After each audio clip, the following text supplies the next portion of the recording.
Sangye Churdan Suki Chognam La Jangcho Bardu Dandi Kapsu Chi Dagi Chenyengi Pe Sonam Ki Drola Penche Sangye Drupa Shom Sangye Churdan Suki Chognam La Jangcho Bardu Dandi Kapsu Chi Dagi Chenyengi Pe Sonam Ki Drola Penche Sangye Drupa Shom Sangye Churdang Soki Chognam La Jangcho Bardu Dagni Kapsuchi Dagi Chernyin Gi Pe Sonam Ki Drola Penchu Sangye Drupanshu.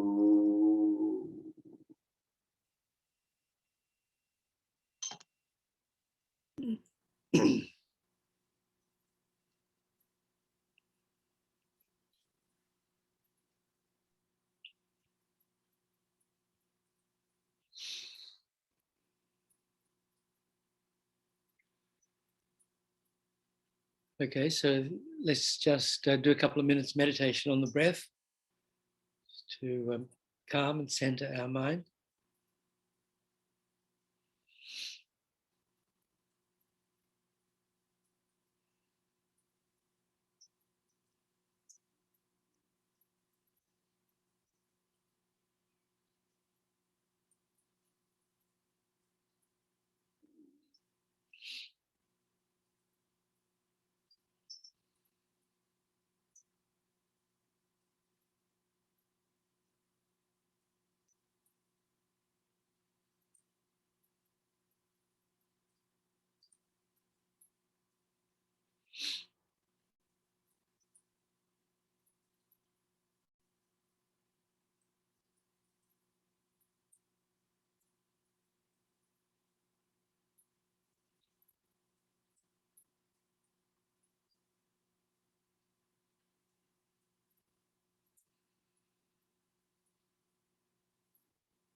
So think, the purpose of my life is to lead all sentient beings from suffering to enlightenment.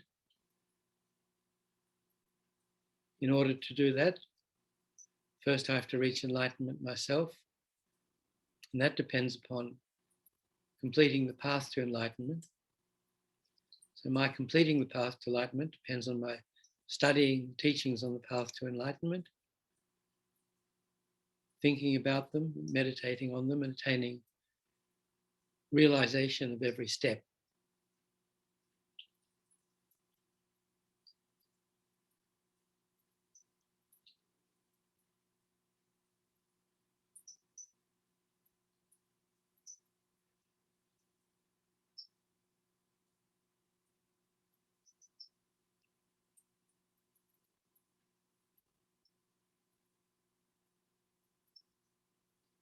So in order to do that, I'm going to study the first lamrim text, Atisha's Lamp for the Path to Enlightenment, with commentaries by Khunu Lama Rinpoche, His Holiness the Dalai Lama, and Geshe Sonam Rinchen.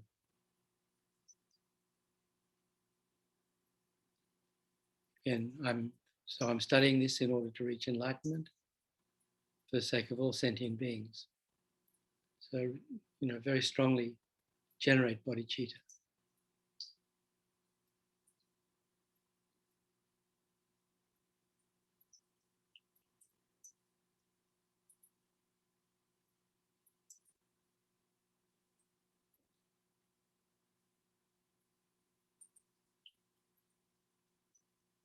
So as you know, bodhicitta is the determination to reach enlightenment in order to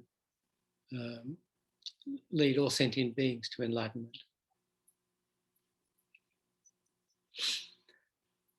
Okay, so last couple of weeks we've gone in a little bit of depth into the life story of Atisha, mainly looking at Geshe Sonam Rinpoche's explanation of it. And as you know, there's a longer version in Liberation in the Palm of Your Hand, and where is it? I think we'll be posting this little booklet on Atisha's life online fairly soon. Hopefully by next week, I'll be able to give you the link. If you look in the chat, I posted a link just now to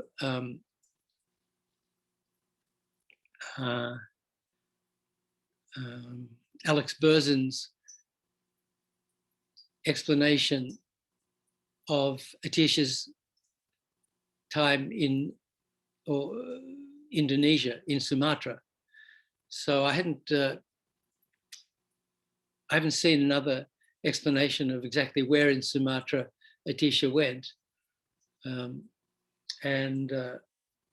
it's a place called Jambi, and don't read it now, but I really recommend you read that just to learn more about the place where Atisha went to study bodhicitta, and it's actually, looking back, it's kind of interesting. When I left Australia in '72, the plan was to travel the world for 4 years. And then, anyway,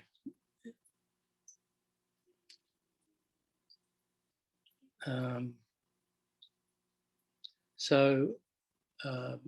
spent a couple of months in Bali, and as a first stop, and our original plan, I was traveling with my then girlfriend, who is now the nun Yeshikado in Australia. And our plan was actually to travel around the Pacific Rim and then fly to Vancouver, and then travel by train across Canada to Toronto, where 3 of my friends who I'd been with at med school were doing graduate studies, and hang out with them, and then travel down through the States and blah, blah, blah. So, but in Bali, we met all these, drug-crazed hippies coming from, they'd come from America and Europe, across the Middle East and Asia. And what a lot of those guys did there, those people did, was as they were running out of money, they'd travel down to Bali and then go to Australia and work for a while and save up enough money to go back the other way. So, a couple of months in Bali hanging out with all these, Afghanistan and India and Nepal hands changed our minds. So we decided it sounded much more interesting to stay in the East than to go back to the West. So we did. And, after a couple of months, even, changeable suffering, even paradise gets boring. So Not that we knew that's what it was at the time, but we left and travelled up through Java and Sumatra. And it turns out in Java, we went through the town on about the middle of the island. I think Java sort of runs like this. So it's kind of on the south coast, Yogyakarta. And near there is the huge stupa of Borobudur. So we had a choice to go to Borobudur or to the Hindu temple, the Ramayana temple, which was nearby. We chose the Buddhist temple. We went to Borobudur, which is a very impressive place. And then we travelled up to Jakarta and then took a ferry to the south of Sumatra. And then we took a bus all the way up through Sumatra to a place where people like to hang out called Lake Toba. And there's an island, it's a volcanic lake, maybe one of the biggest in the world. And there's an island in the middle, which I guess is the old volcanic core. And so we hung out there for a while. But when I was looking at the map, I realized that we traveled through Jambi, so inadvertently, still having no interest in Buddhism, we went to Borobudur and traveled through Jambi, where Atisha had, I don't know if that's where he attained bodhicitta, but that's where he manifested studying teachings on bodhicitta with his guru Serlingpa, so Dharmakirti. So anyway, so if you read Alex Berzin's description of that place, I haven't seen it anywhere else. And that's Alex Berzin's site. I think studybuddhism.org or studybuddhism.com.org, I think. It's in the chat, right? .com. .com. So that's a very good site. There's a lot of stuff. Alex, I'm sure you all know who he is. Maybe you don't. But he was one of the first students to go to Dharamsala and study at the Library of Tibetan Works and Archives. And he and John Landau did a lot of work together for the Tibetan Library, and Alex became very proficient in Tibetan, and he translated for His Holiness and for particularly Sokon Rinpoche, one of His Holiness's debate partners, Second Senshab Rinpoche. And so Alex's website has a lot of amazing stuff on it.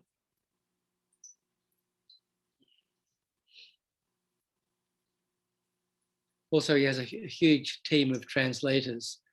I think so. A lot of his stuff's in 15 or more languages.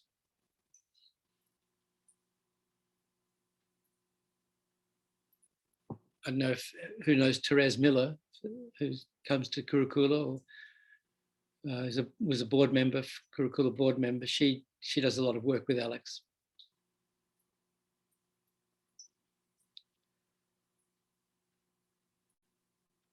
Okay, so that's one thing. Another thing is, I was just thinking as we were doing the prayers,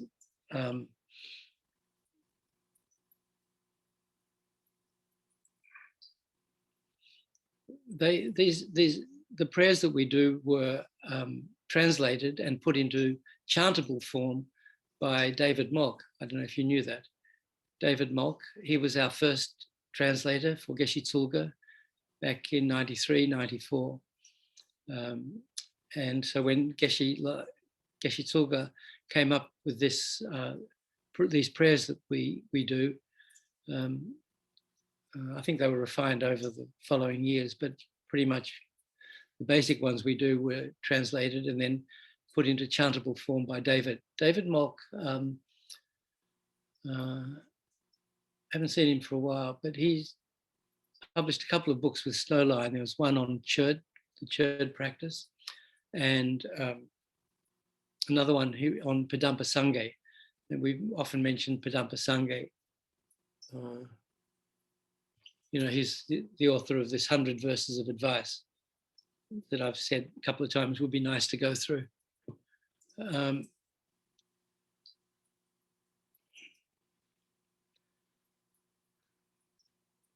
that's that.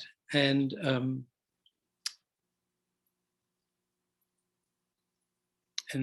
another thing that I thought, instead of concentrating on the meaning of the prayers, as my mind was wandering, when we were doing the Lama Tsongkhapa Guru Yoga,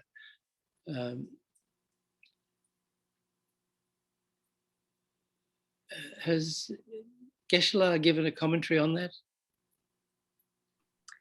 Yes. Like with all the visualizations and how to do the practice? Yes. Okay, so, well... Done teachings on it, yeah. What? Yeah, Geshe-la has done teachings on that, yes.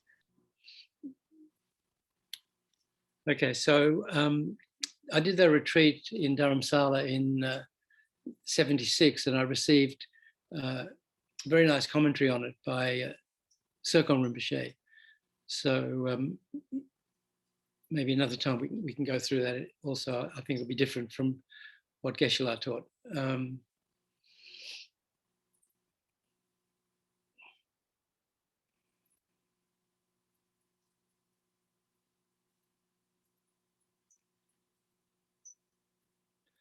All right, so I've been through, we've done Atisha's biography and Khunu Lama Rinpoche's biography, and as advertised, our going through Atisha's Lamp for the Path will be relying a little bit on Khunu Lama Rinpoche's commentary, Lamp for the Path, and so I'm just going to read his introduction, which will briefly mention Atisha's story again, but other stuff as well. And then we'll see. This commentary by Khunu Lama Rinpoche,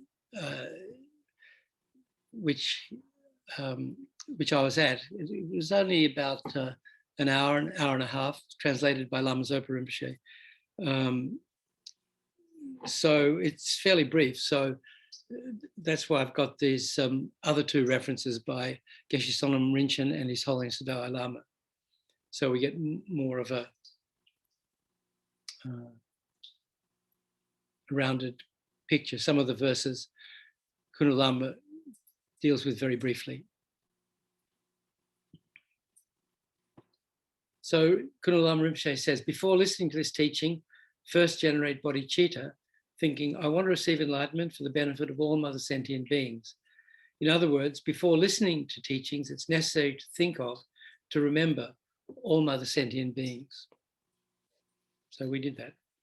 The subject today is Lam Dön, the Lamp for the Path to Enlightenment, which was written in Tibet by the great Atisha Dipamkara Shrijnana, who was born about the year 982 in northeast India as the son of a Bengali king.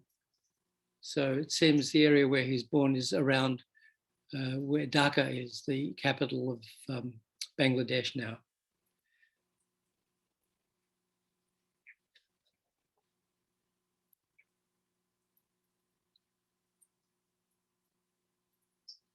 So that was all part of India once, and then with partition, I think in 47,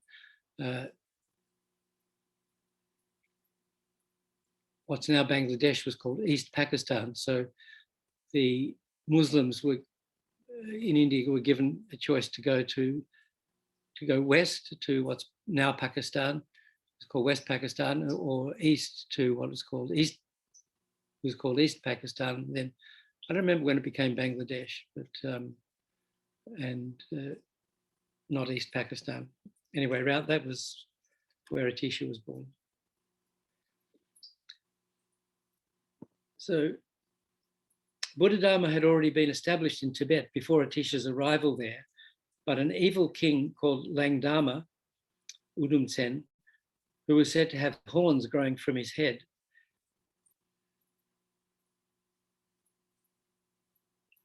kind of interesting, this cross-cultural depiction of the devil. He hated the Dharma and caused it to degenerate in Tibet.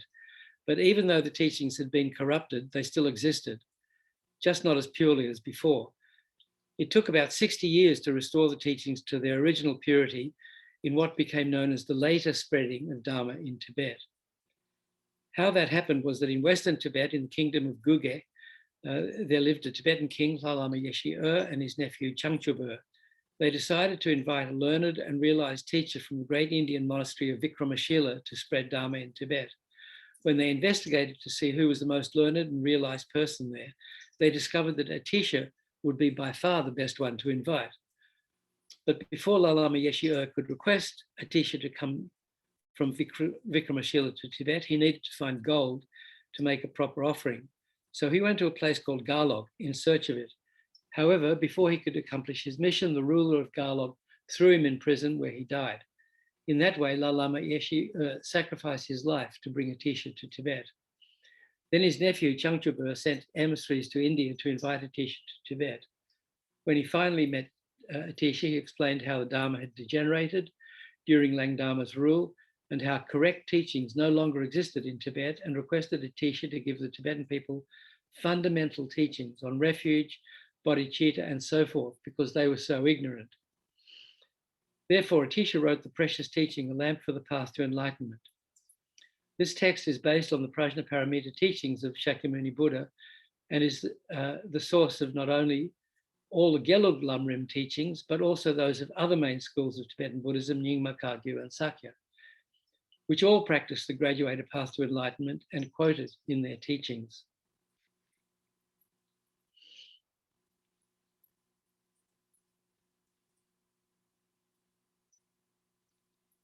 So he wrote this, what was considered to be a fairly short text, I think about 68 verses.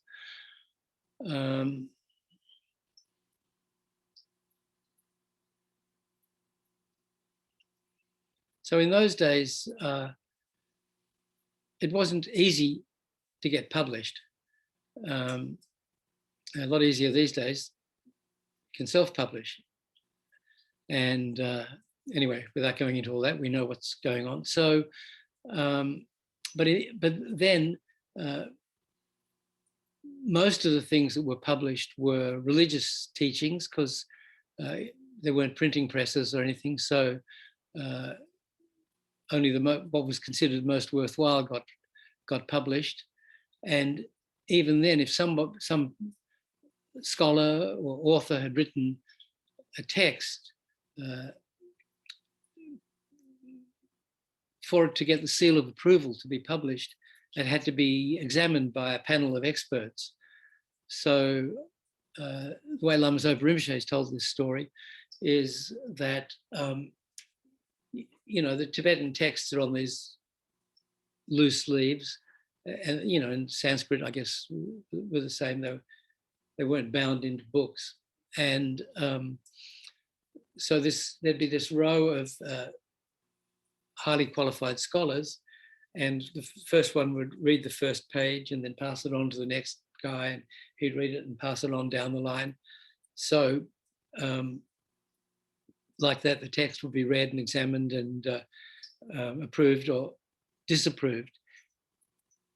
If the text was approved, then it would get printed.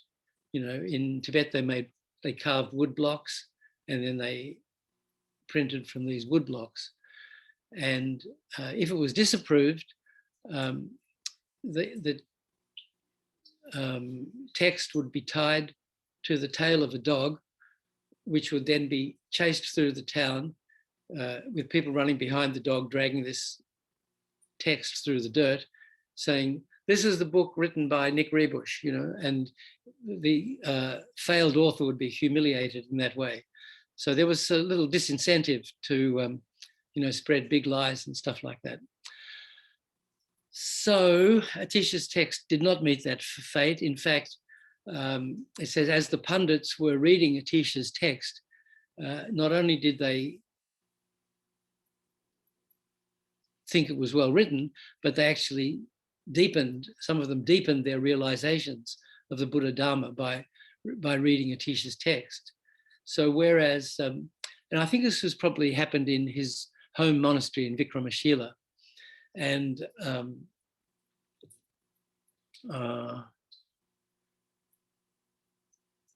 then originally Atisha had been, as we read, Atisha had been given permission to go to Tibet for 3 years on pilgrimage. And then there was some border wars going on between Nepal and India, I think, or Nepal and Tibet, I don't know, somewhere around there. And so they used that as an excuse for Atisha couldn't come back just yet.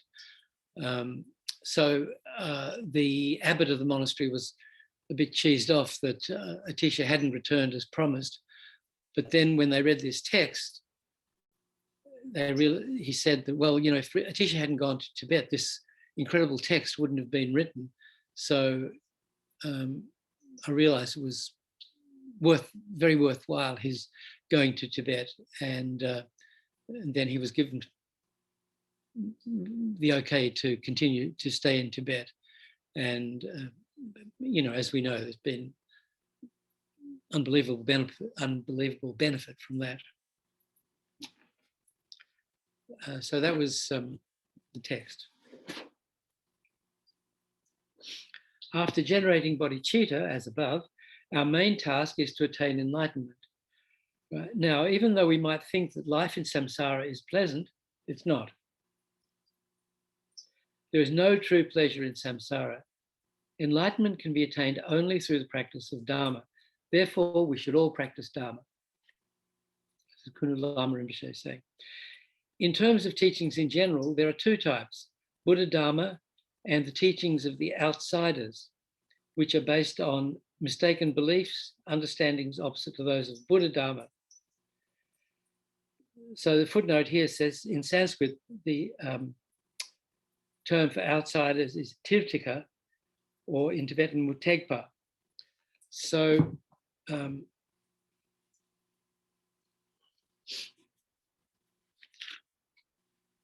in Jeffrey Hopkins' book, which I always recommend,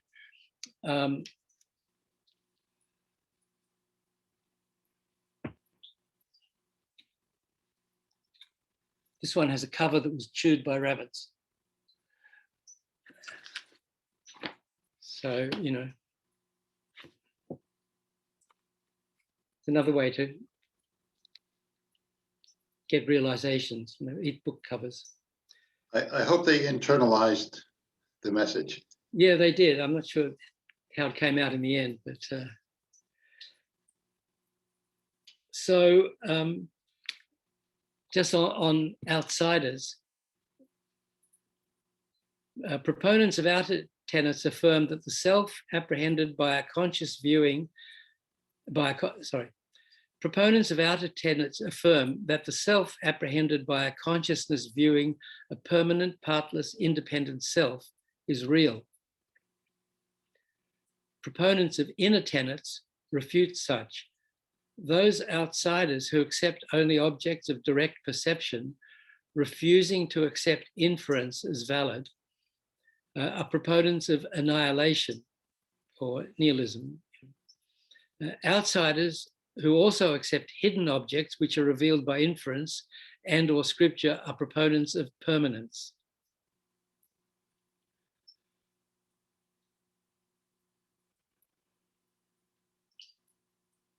So according to, as he mentioned some texts here, including Chandrakirti's supplement, all non-Buddhist systems are traced to the founder of the Samkhya system, Kapila. The Brahmin Kapila appeared in the world during the first of the 20 intermediate eons of abiding of this world system, when a lifespan was immeasurable, and in retreat attained a solitary liberation through asceticism. In order to teach his path to outsiders, he composed the Samkhya texts that mainly set forth the 25 categories of realities.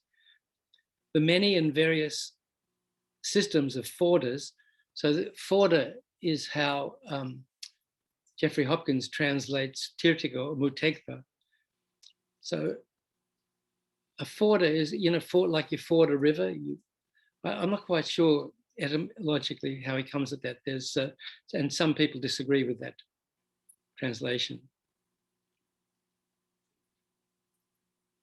They split off from the Samkhya as a result of disagreement over minute differences of opinion concerning the self, as it was explained by Kapila.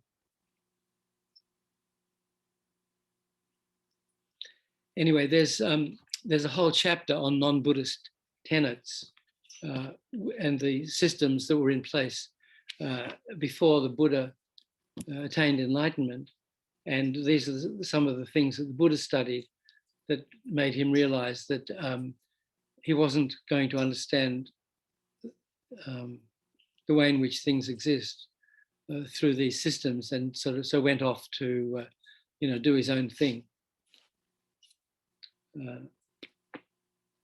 So anyway, all aspects of Madhyamaka philosophy are explained in, and other systems are explained in this book.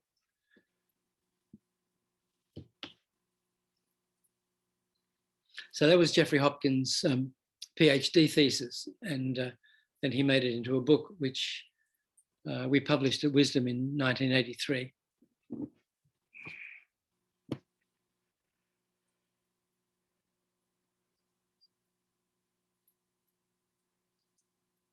By following such non-Buddhist teachings, you can be born anywhere from the lower realms to the peak of samsara, the highest of the four formless realms, but you can never escape from suffering.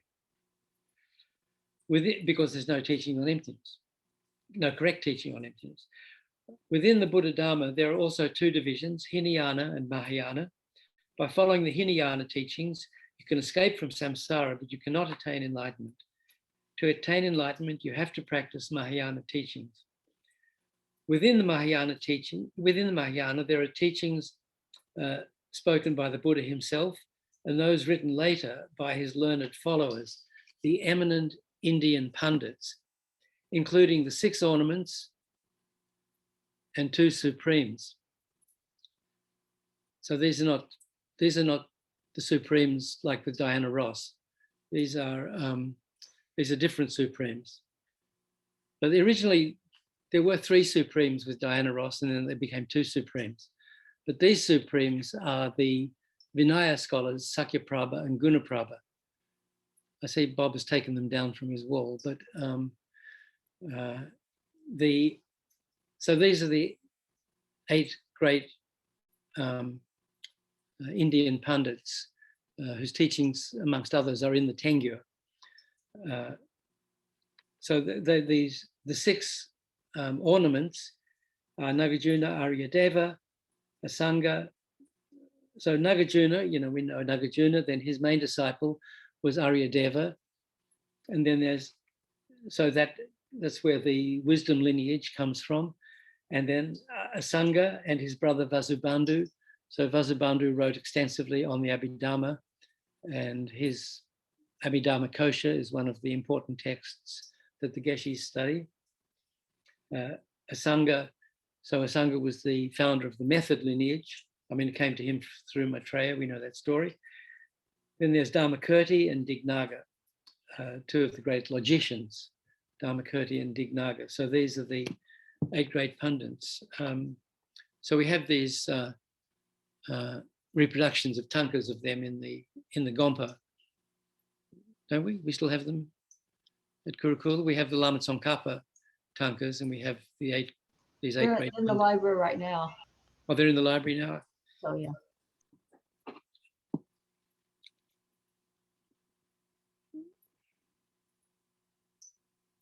So the Kangyur, as you know, we have both Kangyur and Tengyur in the Gompa there at Kopan. The Kangyur is the Buddha's teachings, and the Tengyur are the Indian commentaries. And then on top of those, we have many indigenous Tibetan texts, such as, the Yabse, the teachings of Lama Tsongkhapa and his 2 main disciples, 38 volumes. The teaching we're discussing here then is that written by the learned pandit Dipamkara Shrijnana, the Lamdrön. What is it about?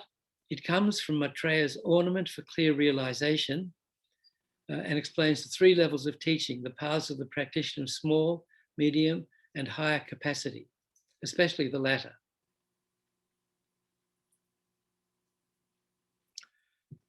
Okay, so that's Khunu Lama Rinpoche's brief preamble to the actually getting into the teaching. Now I'm going to look at His Holiness's introduction to this teaching that he gave in Los Angeles in the year 2000. So you all know where to find this book, Illuminating the Path to Enlightenment.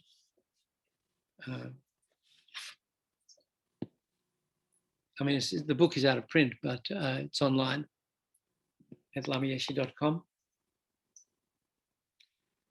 So His Holiness says, studying these teachings is a bit like doing construction work upon our mind.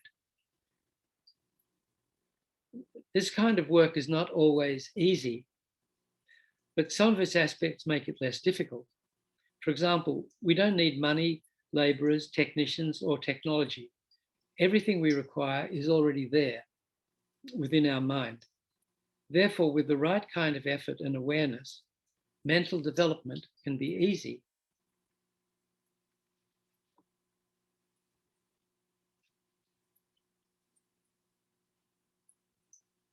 I sometimes feel a little hesitant about giving Buddhist teachings in the West because I think that it's better and safer for people to stay within their own religious tradition. But out of the millions of people who live in the West, naturally there'll be some who find the Buddhist approach more effective or suitable. Even among Tibetans, there are those who practice Islam instead of Buddhism. If you do adopt Buddhism as your religion, however, you must still maintain an appreciation for the other major religious traditions.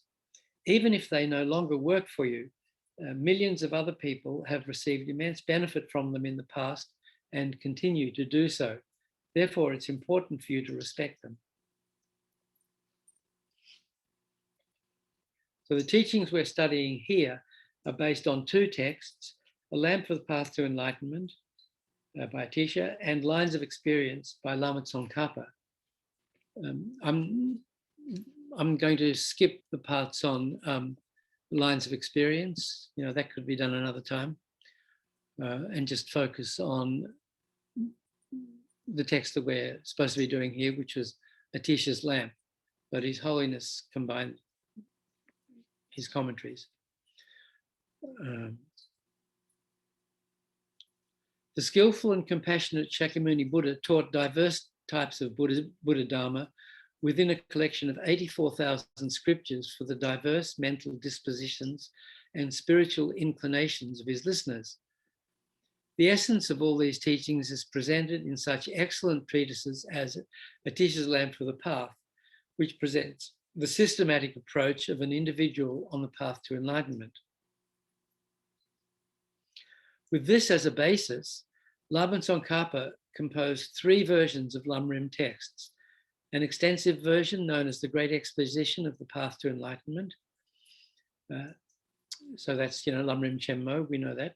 It's in the 3 volumes published 20 years ago by Snowline. Great treatise, they call it. Then a medium-length version known as the Middling Exposition of the Path, a middling exposition of the stages of the path. So that's the one that's just been published by Wisdom. This one, the middle-length lamrim.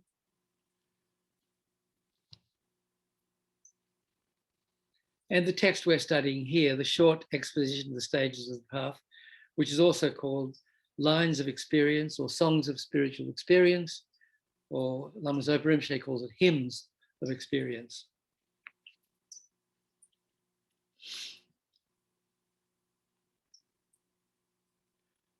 Although I'm the one explaining the texts we'll be studying here, you don't necessarily have to see me as your spiritual teacher. Instead, you can take my explanations to heart by relating to me more as a spiritual friend or colleague. Furthermore, don't simply believe what I say without question, but use it as a basis for personal reflection, and in that way, develop your understanding of the Dharma.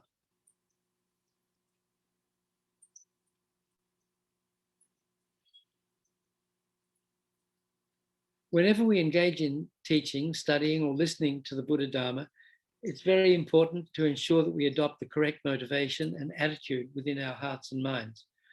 We do this by taking refuge in Buddha, Dharma, and Sangha and reaffirming our generation of the mind of enlightenment, the altruistic intention, bodhicitta, through reciting the following verse 3 times.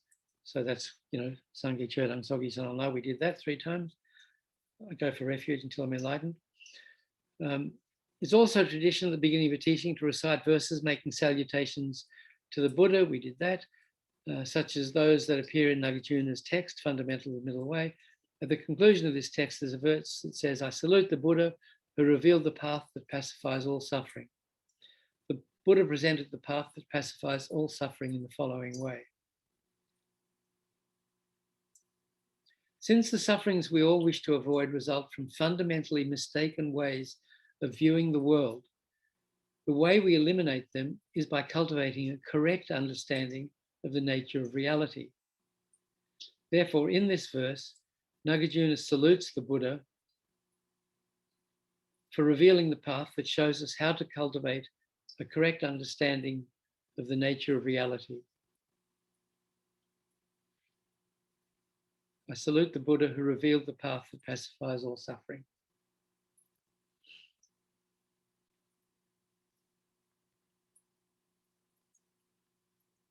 What is the purpose of the Dharma?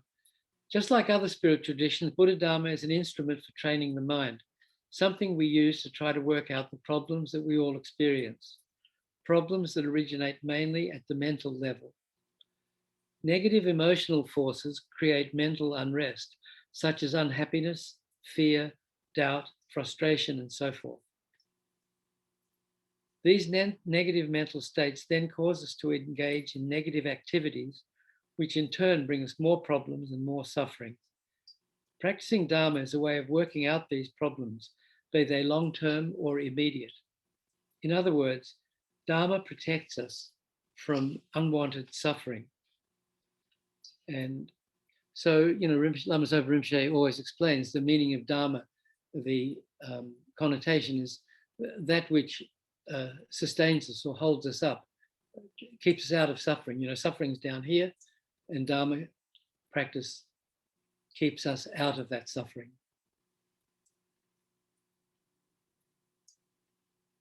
Buddha Dharma means bringing discipline and inner tranquility into our mind. Therefore, when we talk about transforming our mind and developing inner qualities, the only way we can do this is to utilize the mind itself. There's nothing else we can use to bring about such change.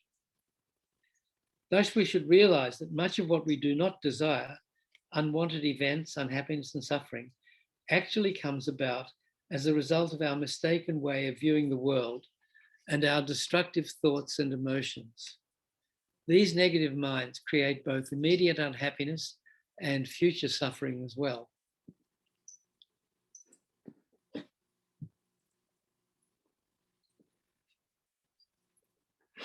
Underlying all of this is a fundamental ignorance, a fundamentally flawed way of perceiving reality.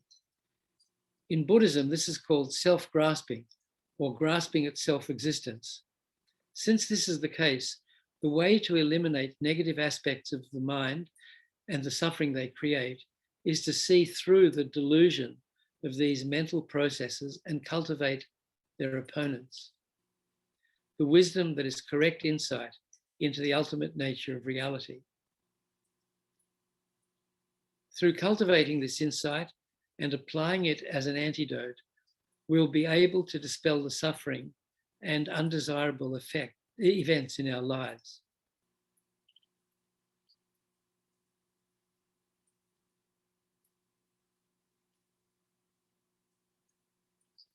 So His Holiness has often said that,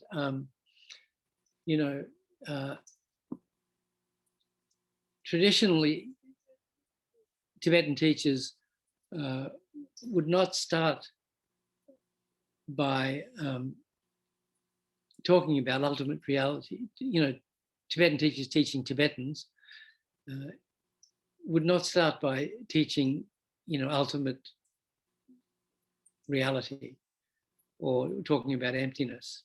But here you see he's mentioned it several times already in his opening remarks.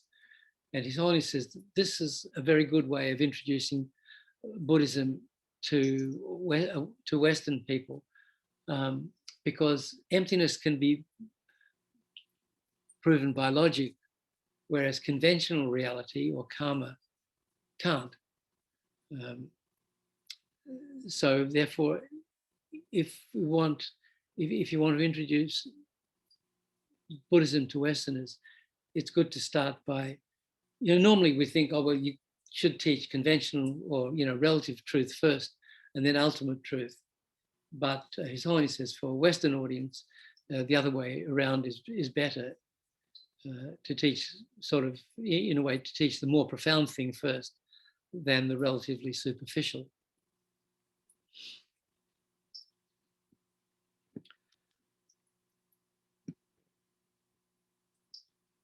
To succeed in this, we must first recognize what the negative and positive aspects of mind are and be able to distinguish between them. Once we develop a clear understanding of the negative aspects of mind and their destructive potential, the wish to distance ourselves from them will arise naturally within us. Similarly, when we recognize the positive aspects of mind and their potential benefit, we will naturally aspire to gain and enhance these mental qualities.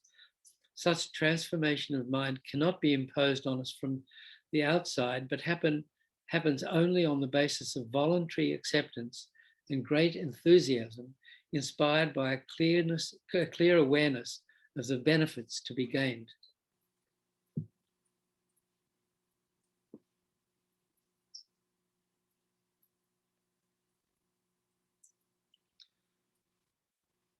So it's like when the Buddha taught the Four Noble Truths, again, if you think logically, well, if suffering is a result, first you teach the cause and then you teach the result.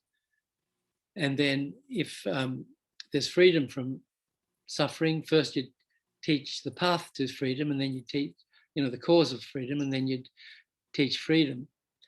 But Buddha did it the other way around. He taught in depth about suffering, the 3 sufferings and 6 sufferings, the 8 sufferings, all these different aspects of suffering. And then, because, by teaching about suffering, that would, in people who are listening properly, would cause the question to arise in their mind, why is it like this? So then he would, once they were open and wondering why, then he would be able to teach the cause of suffering. And then he taught the cessation of suffering before the path to the cessation of suffering, because like His Holiness says, transformation comes by a clear awareness of the benefits to be gained. So by teaching the benefits of freedom from suffering, then people will be able to, how do I attain freedom from suffering? Then he taught the path. Time is always moving, minute by minute, second by second. As time moves on, so do our lives. Nobody can stop this movement. However, one thing is in our own hands, and that is whether or not we waste the time that we have, whether we use it in a negative way or a constructive way. The passage of time through which we live our lives is the same for all of us. And there is also a basic equality between those of us who are a part of this time. The difference lies in our state of mind and motivation.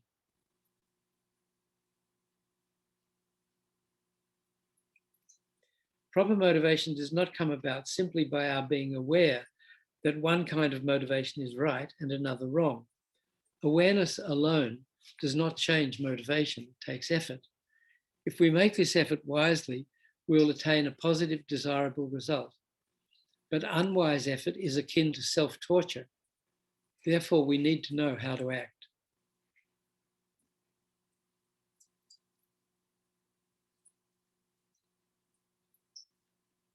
This issue of making a wise use of effort is very important.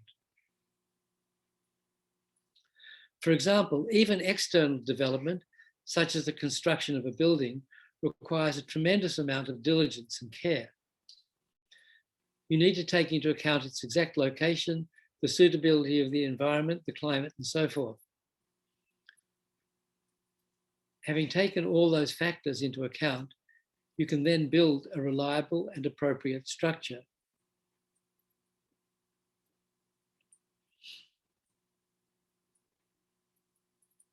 Similarly, when you make an effort in the realm of mental experience, it's important to first have a basic understanding of the nature of mind, thoughts, and emotions, and also to take into account the complexity of the human physiological condition and how it interfaces with the surrounding environment. Therefore, it's important for you to have a wide, comprehensive knowledge of things so that you don't exert all your effort blindly pursuing your goal on the basis of a single point. That's not the way of the intelligent, the way of the wise. The way of the wise is to exert effort on the basis of much wider knowledge.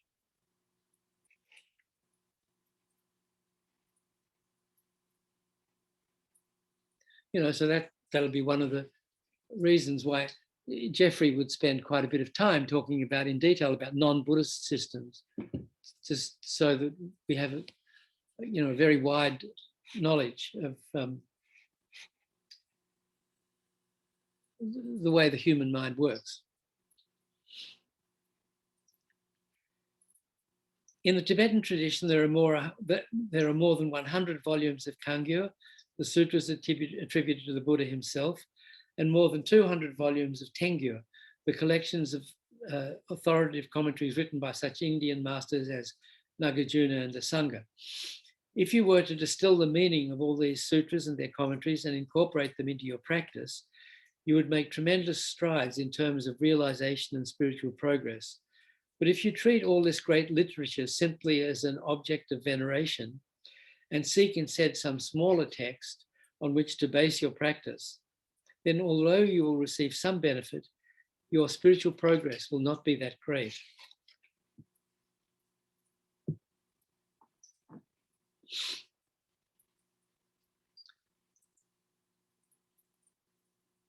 So now His Holiness talks about intellectual and experiential understanding. So it's important to be able to differentiate between two levels of understanding. One is the superficial intellectual level, where on the basis of reading, studying, or listening to teachings, we distinguish between negative and positive qualities of mind and recognize their nature and origin. The other is the deeper experiential level, where we actually cultivate and generate positive qualities within ourselves.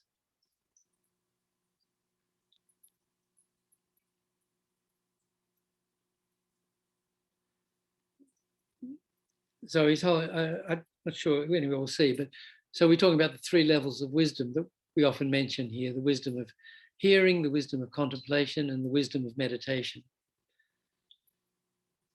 Although it can be challenging to develop an intellectual understanding of certain topics, it is generally easier because it can be cultivated merely by reading texts or listening to teachings.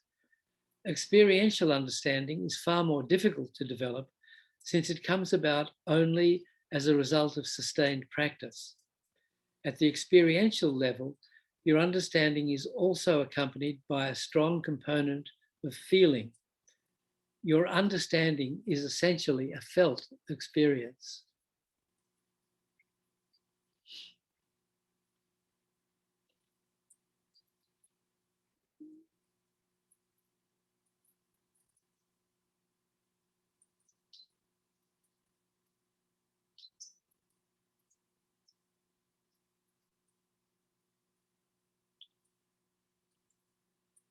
And, as we've often mentioned, that felt experience through meditating on the teachings can only arise if we've done purification and created a lot of merit, and also done prayers to our lineage teachers and to the Buddhas and our Guru and the deities, seeing them all as manifestations of the the Guru Omniscient Mind, praying for inspiration. So, along with purification, creation, and merit, and then meditating on the teaching. Because experiential understanding is thus accompanied by powerful emotions, you can see that although many emotions are destructive, there are positive emotional states as well. Actually, human beings could not survive without emotion. Emotion is an integral part of being human. Without it, there would be no basis for life. However, we also know that many of our problems and conflicts are entangled with strong emotions. When certain emotions arise within our hearts and minds, they create an immediate disturbance, which isn't only temporary, but can lead to negative long-term consequences, especially when we interact with other people. These negative emotions can also damage our physical health. When other types of emotion arise, however, they immediately induce a sense of strength and courage, creating a more positive atmosphere in general and leading to positive long-term consequences, including our health. Putting aside the question of spiritual practice for the moment, we can see that even from the perspective of mundane day-to-day life, there are destructive emotions and there are those that are constructive. The Tibetan term for Dharma is Chö, which has the literal connotation of changing or bringing about transformation. When we talk about transforming the mind, we are referring to the task of diminishing the force of destructive thoughts and emotions while developing the force of those that are constructive and beneficial. In this way, through the practice of Dharma, we transform our undisciplined mind into one that is disciplined.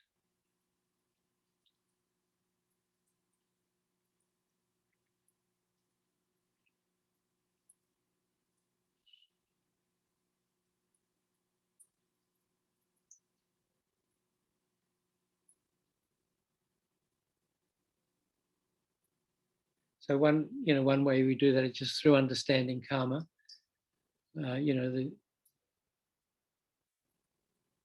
ill effects of negative karma and the positive effects of good karma. The other is by taking precepts. So Lama Yeshe used to call it, putting ourselves, he'd go like this, into the peaceful prison. So we put ourselves into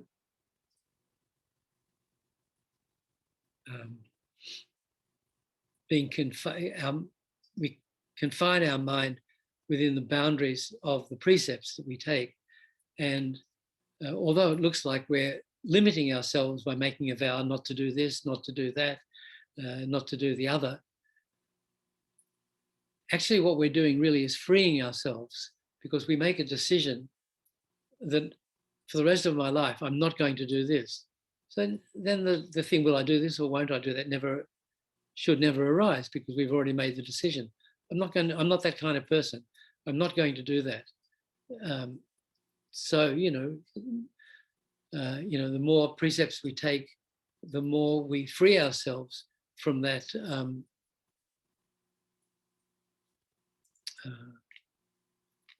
from having to make those choices that come about through the the different results of karma. The karmic result similar to the cause in habit. Where our previous negative actions cause the tendency to repeat those actions arises. So if we've made a decision for our life, not to do this, not to kill, not to steal, not to lie, then we never have to make the choice again. We've already decided. So that's the peaceful prison that Lama used to talk about. It looks like a prison, but it's actually freedom. How do we know it's possible to transform our mind? there are two bases for this. One is the fundamental law of impermanence, that all things and events are subject to transformation and change.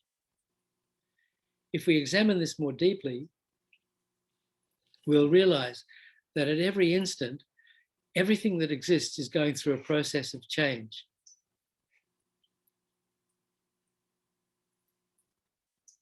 Almost everything that exists.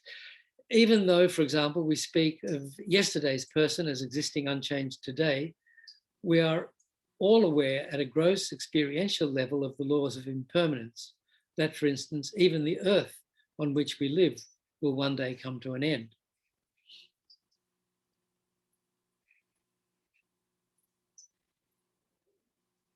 If things and events did not have the nature of changing from moment to moment, we would be unable to explain how transformation takes place over time. When we reduce vast passages of time down to very brief ones, we can realize that things are actually changing from moment to moment. Modern technology helps us see some of these changes. The development of a biological organism, for example, can be observed through a microscope. Also, at a subtle theoretical level, certain observations indicate that the extremely dynamic also at the subtle theoretical level, certain observations indicate the extremely dynamic nature of physical reality. It is this fundamental law of nature, impermanence, that creates the potential for our own change, development, and progress. This transient and impermanent nature of reality is not to be understood in terms of something coming into being, remaining for a while, and then ceasing to exist. That is not the meaning of impermanence at the subtle level. Subtle impermanence refers to the fact that the moment things and events come into existence, they are already impermanent in nature. The moment they arise, the process of their disintegration has already begun. When something comes into being from its causes and conditions, the seed of its cessation is born along with it.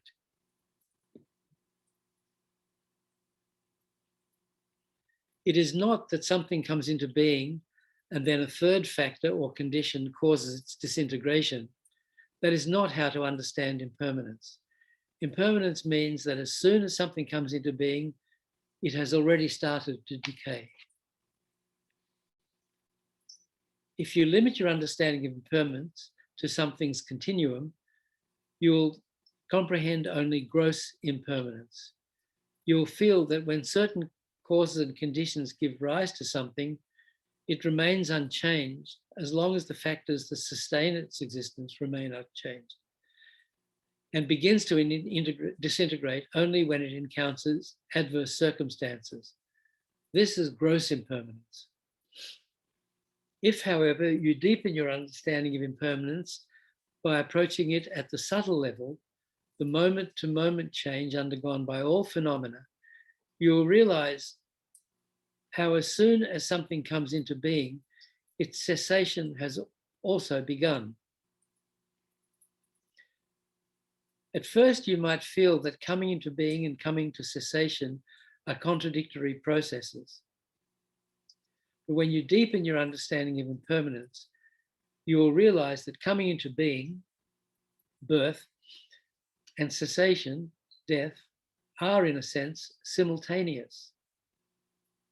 Thus, the fundamental law of impermanence, the transitory nature of all phenomena, gives us one basis for the possibility of transforming our minds. Actually, here in Jeffrey Hopkins'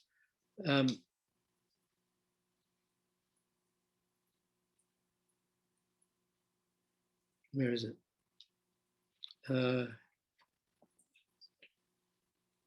I didn't look this up before, but there's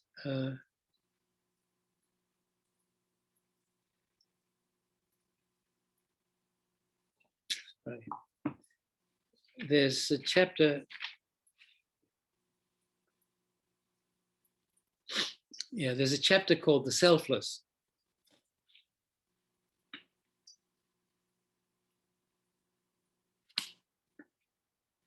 And so the selfless,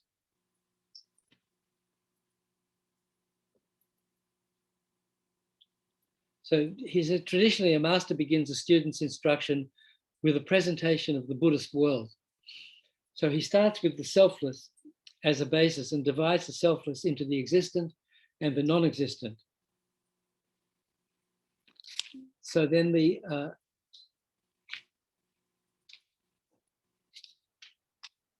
so then he talks about non-existence for a while, like rabbit's horns.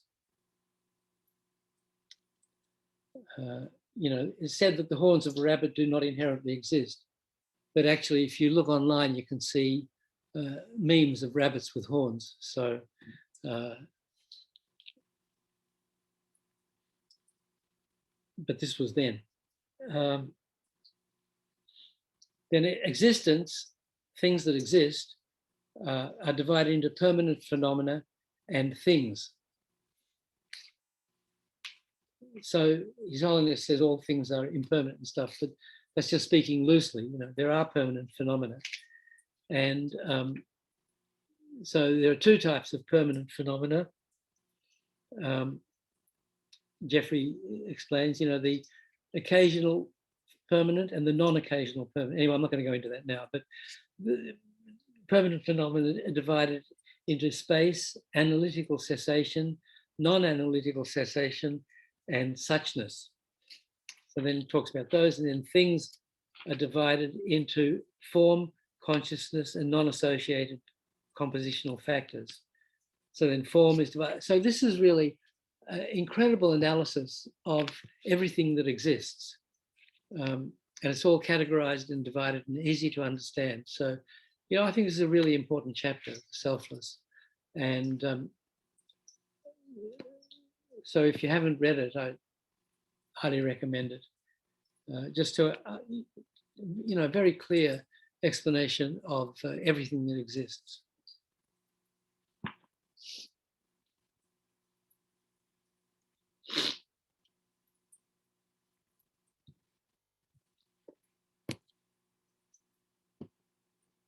So one possibility for transforming the mind is we understand that through understanding impermanence.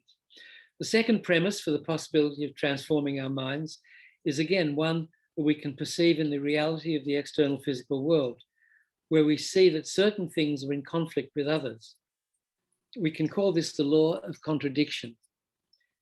For example, heat and cold, darkness and light, and so forth are opposing forces. Enhancing one automatically diminishes the other. In some cases, this is a gradual process, in others, instantaneous. For instance, when you switch on a light, darkness in a room is immediately dispelled.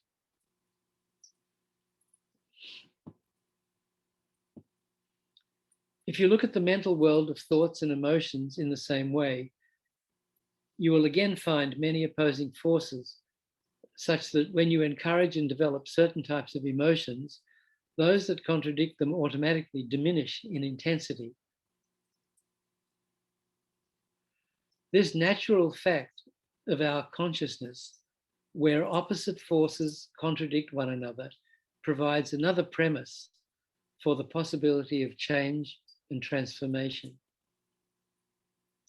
When we take two types of thought or emotion that directly oppose one another, the question arises, which reflects the true state of affairs and which is a false way of relating to the world? The answer is that those thoughts and emotions that are strongly grounded in experience and reason are the ones with truth on their side, whereas those that are contrary to the way things exist, no matter how powerful they may be at any given time, are actually unstable. Since they lack valid grounding in experience and reason, they do not have a firm foundation.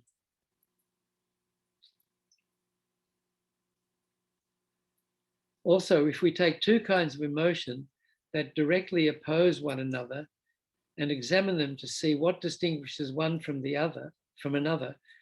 Another feature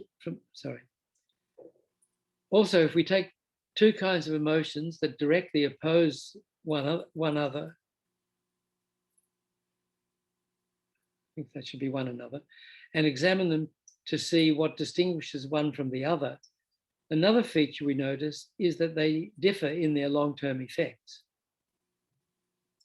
There are certain types of emotions that give us temporary relief or satisfaction, but when we examine them with our faculty of intelligence, the insight that enables us to judge between long and short-term benefits and shortcomings, we find that in the long run, they are destructive and harmful. They cannot be supported by reason or insight. The moment the light of intelligence shines on destructive emotions, they no longer have any support. There are other types of emotions, however, that may seem a bit disturbing at the time, but actually have long-term benefits and are therefore reinforced by reason and insight, supported by intelligence. Therefore, positive emotions are ultimately more powerful than negative ones because their potential for development is greater. These two premises, the law of impermanence and contradiction, allow us to see the possibility of bringing about transformation within ourselves.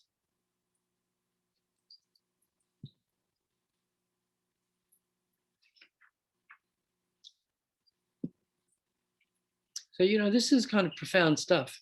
And, I think you can all access this teaching online. I really suggest over the next week, you read this again for yourself slowly and think about every sentence or every paragraph. And, as His Holiness says, don't believe it because he said so, but judge for yourself whether it rings true or not.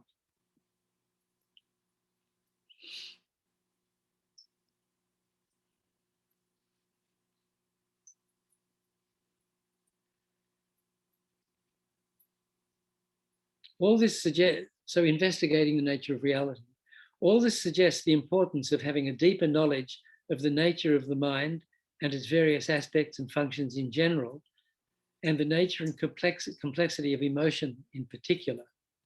Also, since we realize that many of our problems arise from a fundamentally flawed way of perceiving and relating to the world, it becomes important for us to be able to examine whether or not our perception accords with the true nature of reality.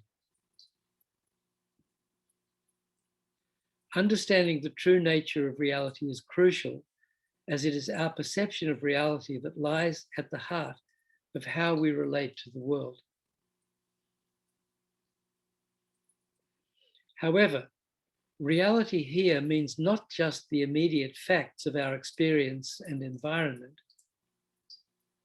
but the entire expanse of reality, because many of our thoughts and emotions arise not only as a result of the immediate physical environment, but also out of abstract ideas.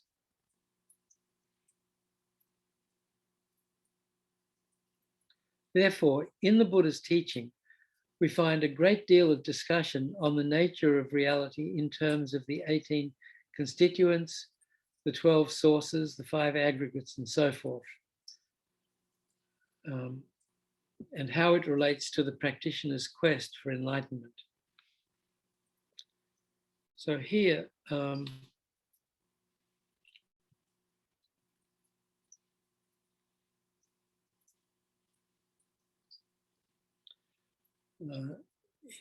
didn't take it off the shelf, but His Holiness's book called Opening the Eye of New Awareness goes into some detail on these 18 constituents, 12 sources, 5 aggregates, and so forth, and how they relate to our quest for enlightenment.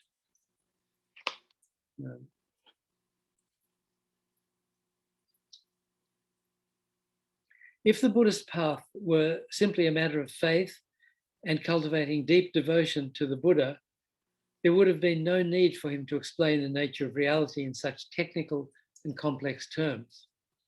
From this perspective, then, the Buddha's teaching can be described as an exploration of the nature of reality. Just as scientific disciplines place tremendous emphasis on the need for objectivity on the part of the scientist, Buddhism also emphasizes the importance of examining the nature of reality from an objective stance.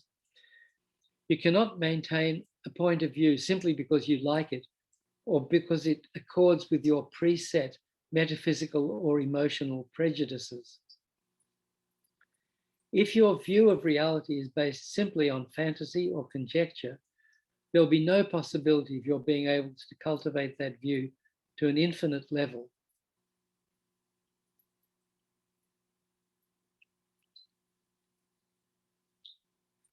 When you're engaged in the Buddhist path of the exploration of the nature of reality, there are principally two faculties at work in your mind. One is the faculty of investigation, which subjects reality to analysis. In Buddhist language, this is described as wisdom or insight. Then there is the faculty of method or skillful means, which is the faculty that allows you to deepen your courage and tolerance and generate the powerful motivational force that sustains you in your spiritual quest.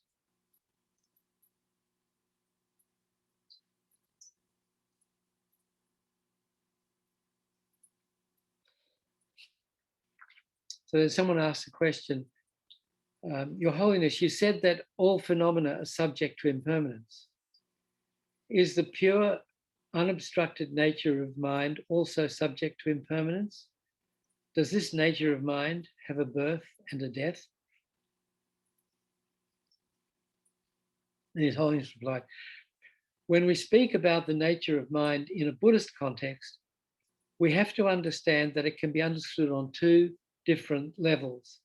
The ultimate level of reality, where the nature of mind is understood in terms of its emptiness of inherent existence, and the relative or conventional level, which refers to the mere quality of luminosity, knowledge, and experience. If your question relates to the mind's conventional nature, then just as the mind itself goes through a process of change and flux, so does the nature of mind. This already indicates that the nature of mind is an impermanent phenomenon. However, if you're asking about the mind's emptiness, then we need to consider that even though the mind's emptiness is not a transient phenomenon, that is, not subject to causes and conditions, it cannot be posited independent of a given object. In other words, the emptiness of mind cannot exist independently of the mind itself. The emptiness of mind is nothing other than its utter lack of intrinsic or inherent existence. Therefore, as different states of mind come and go, new instances of emptiness of mind also occur.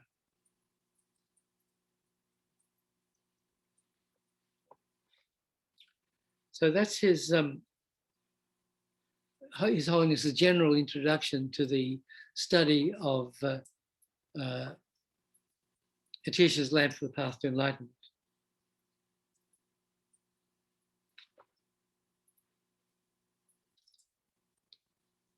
So I think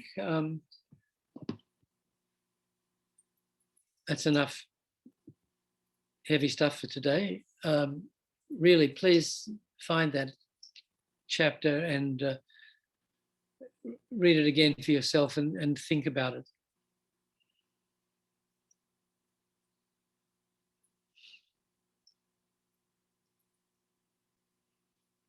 Someone put the link in the chat already? It's on the description for this class. You can link to it. Illuminating, yes, that's right. So, yeah, so it's just find His Holiness's introduction. That's right.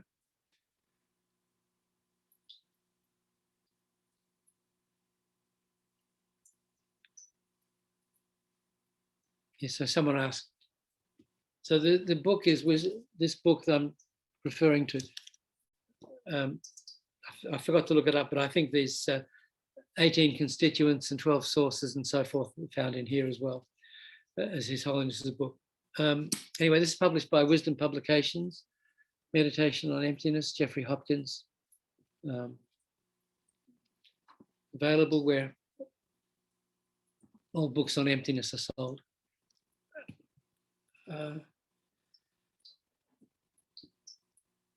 Okay, so a little bit of a holiday. Let's do a longer dedication. And so what the basic meaning of the prayers is, we generated bodhicitta, motivation at the beginning. And in fact, several times this time. And so create a lot of merit just like by that. And then studying His Holiness's, listening to His Holiness's words, reading His Holiness's words, even more merit. So, merit is a very precious commodity. It's the cause of all happiness and success. So we want to get the most out of the merit that we've created. And the way we do that is by dedicating to the happiness, welfare, and enlightenment of all other sentient beings. So when we dedicate, we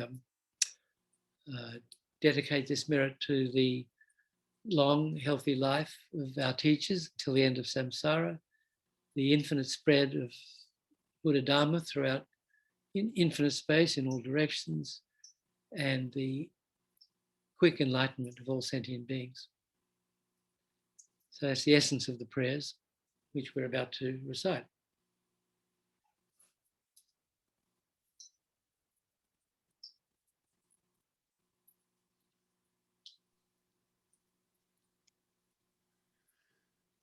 Saji perke jukching me tok tram ri rab ling jini de gen padi sange jindu mikte uagi trokon nam dakshing lacher pashu jetsun lame kutse rab tenching nam katrin le chokcher ge padang lo sang ten pedren make sasungi drowe munsel tatu ne gyurchig Idam Guru Ratna Mandalakam Niryatayami. From my two collections, vast is space that I have amassed from working with effort at this practice for a great length of time. May I become the chief leading Buddha for all those whose minds' wisdom lies blinded by ignorance. Even if I do not reach this state, may I be held in your loving compassion for all my lives, Manjushri. May I find the best of complete graded paths of the teachings, and may I please all the Buddhas by practicing. Using skillful means drawn by the strong force of compassion, may I clear the darkness for the minds of all beings with the points of the path as I have discerned them. May I uphold the Buddha's teachings for a very long time. With my heart going out with great compassion in whatever direction the most precious teachings have not yet spread, or once spread have declined, may I reveal this treasure of happiness and aid. May the minds of those who wish for liberation be granted bounteous peace, and the Buddha's deeds be nourished for a long time. By even this graded course to enlightenment completed due to the wondrous virtuous conduct of the Buddhas and their children. May all human and non-human beings who eliminate adversity and make things conducive for practicing the excellent paths never be parted in any of their lives from the purest path praised by the Buddhas. Whenever someone makes an effort to act in accordance with their tenfold Mahayana virtuous practices, may they always be assisted by the mighty ones, and may oceans of prosperity spread everywhere. In that snow mountain encircled land, source of every benefit and joy, may Lord Tenzin Gyatso Chenrezig remain in life till samsara's end. Tong Yi Zundu Juk Pelam Che Ze Gang Chen Tender Chagna Pemo Tenzen Gyatso Sawade ipso jeden mundru shu. Tuk tsuk chang xing chang gun gyelwei tenzin kyong pelwei kun zo dog porze chok sum kor wei lek man tu dru pa dak so du je gen du jab ten shu. Your form embodies all Buddhas. Your nature is that of Ajadara. You are the root of the three jewels. Homage to you, O Gurus. In short, I seek your blessings, O Protector, to be cared for by you from birth unremittingly throughout all my lives, and thus to become your chief disciple, holding every secret of your body, speech, and mind. O Protector, please grant that all be auspicious for me to be foremost among your very first circle of disciples wherever you manifest Buddhahood, so that all my temporal and ultimate wishes without exception may be effortlessly and spontaneously fulfilled. In all my lives, never separated from perfect Gurus, may I enjoy the magnificent Dharma. By completing the qualities of the stages and the paths, may I quickly attain the state of Ajadara. Furthermore, in life after life, may I, pleasing him in return, be forever fostered by an accomplished Mahayana spiritual master, the source of every virtue in this world and beyond. In his care, may I acquire in him a firm, unshakable faith, pleasing him by every means possible, doing nothing even for an instant to disappoint. May my spiritual master impart to me every instruction and every teaching in its entirety. Having understood them faultlessly, may I practice them and be able to bring them to perfection. May I never even for a moment fall under the sway of malevolent teachers and misleading friends. Having developed in every life belief in cause and effect, renunciation, the Bodhi mind, and the pure view, may I embark upon them continually with effortless experience. In every life, may every virtuous act gathered by way of body, speech, and mind be causes solely for the welfare of others and for the purest and highest enlightenment. Through this virtue may I swiftly, having gained Guru Buddha state, place each and every sentient being without exception in that state. Precious Supreme Bodhi mind, may it where unborn arise, and where born never decline, but increase forevermore.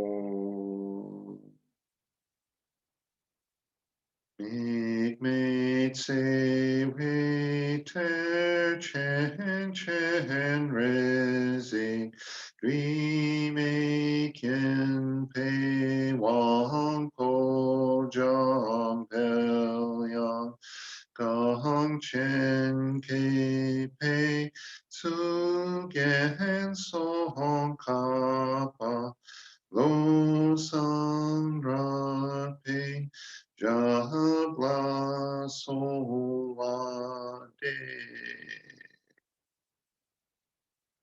Thank you, Nick. You're still muted. Nick, thanks everyone. Thank you, Nick. Dr. Nick. Okay, sorry. Yeah, thanks everybody. Hope to see you next week. Do your homework.